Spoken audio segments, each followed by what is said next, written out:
What is this really going to do, and what is expected afterwards? Because we know this isn't the end of the gun-grabbing efforts. We've got that plus the January 6th situation to talk about with Congresswoman Elise Stefanik of New York. Congresswoman, thanks for joining. Good to be with you. Tell us first what your thoughts are on the gun control bill that has 10 Republicans who have at least agreed in the Senate to vote with it. Well, certainly there is no text out yet. So as we've seen, some of these negotiations end up falling apart when it gets to the details. My concern is that any type of gun safety legislation, immediately after these horrific tragedies, Democrats move to taking away law-abiding people's guns, and that is not the right direction. I've introduced legislation that will provide incentives for safe gun storage, for gun safety training courses, and the reality is, despite the fact that the media refuses to cover it, it was Republicans who passed the Fix NICS bill that was voted by and supported by over 80 senators, as well as signed into law by President Trump to make sure there was more adequate information sharing between agencies. In addition, we passed the school resource officers funding $1 billion. Where I believe we need to go is robust spending when it comes to investments in mental health resources, as well as making sure every school in America has a school resource officer. I visited with schools in my district. They love their school resource officers. It's good for the community, good for students, good for teachers, and of course, good for local law enforcement to understand what's happening. So again, there's no details of the legislation, and ultimately, I'm going to wait to see any of the details, but I adamantly oppose any effort to strip law-abiding citizens of their Second Amendment right. Elise, thanks for coming on. I 100% agree with you. My kids go to public school, and we've had an armed security officer, and they absolutely love her in the school, and I don't understand why this wouldn't be standard operating procedure everywhere. I want to ask you about January 6th, the hearings that are going on right now, I believe maybe still continuing as we speak. It seems quite clear that this is effectively a third Donald Trump impeachment trial, and Buck and I were talking about earlier in the show that we feel as if the entire purpose of what is effectively a show trial is to put political pressure and demand that Donald Trump be charged with a crime by Merrick Garland. Does it feel that way to you in terms of your analysis? Where is this going? How much longer will it go on? Does anyone care? How would you assess January 6th hearings in general? So my assessment is these hearings are very much a political circus, a partisan witch hunt. And this is, impeachment part 3, impeachment hoax 3. And look at the players you have. You have Adam Schiff on the panel. You have Jamie Raskin on the panel. You have Benny Thompson. Jamie Raskin, by the way, and Benny Thompson voted to object to previous elections when it was Republicans. So they objected in 2005 in Benny Thompson's case, and Jamie Raskin said that he called on Congress to impeach President Trump before President Trump was even was sworn into office. My sense is that when I go home to my district, which is all the time, people are talking about inflation, gas prices, the crime crisis in America, the border crisis.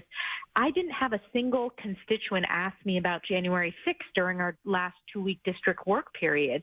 And I think Democrats understand they're losing on every other issue that they've caused, all these crises. So they're trying to change the narrative. But I'm a big believer that the American people are smart. They can see right through this.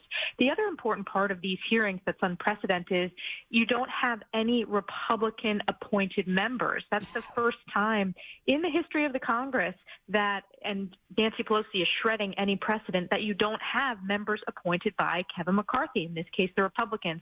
So when I was part of, impeachment round 1, there were Republicans in the room who were able to cross-examine the witnesses, who were able to point out when Democrats cherry-picked. We're not able to do that because we're not even in the room. Speaking of Congresswoman Elise Stefanik, Congresswoman, you are chair of the House Republican Conference, right? So you're a third-ranking member of the House in leadership right now. Clay and I are talking a lot about the upcoming midterms, and it's looking good for Republicans to get back control in the House. But how good do you think it can look? As in, what are you hoping for in terms of pickup? What do you think the central message needs to be? What should people be expecting going into the midterms from a House perspective?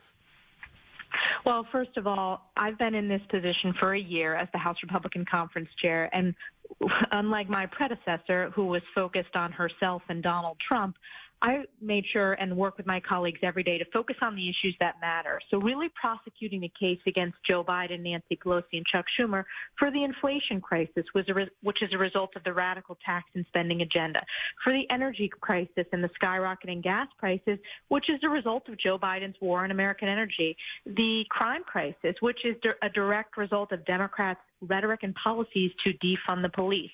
In addition to making sure the American people understand that these policies cause what we're going through right now, focusing on our commitment to America. So our commitment to pass a balanced budget, our commitment to rein in this spending, which has caused rampant inflation, our commitment to unleash American energy independence and be a check on Joe Biden.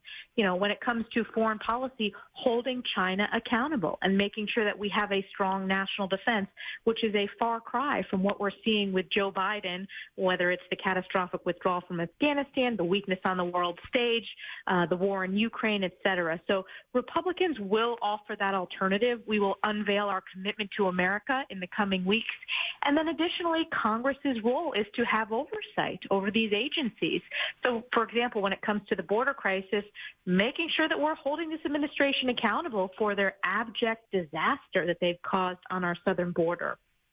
Elise, last question for you, and appreciate the time with us here. Joe Biden, I'm sure you saw all the articles all weekend long where Democrats were coming after him, some of your colleagues on the Democratic side in the House. Do you think Joe Biden's going to run again in 24?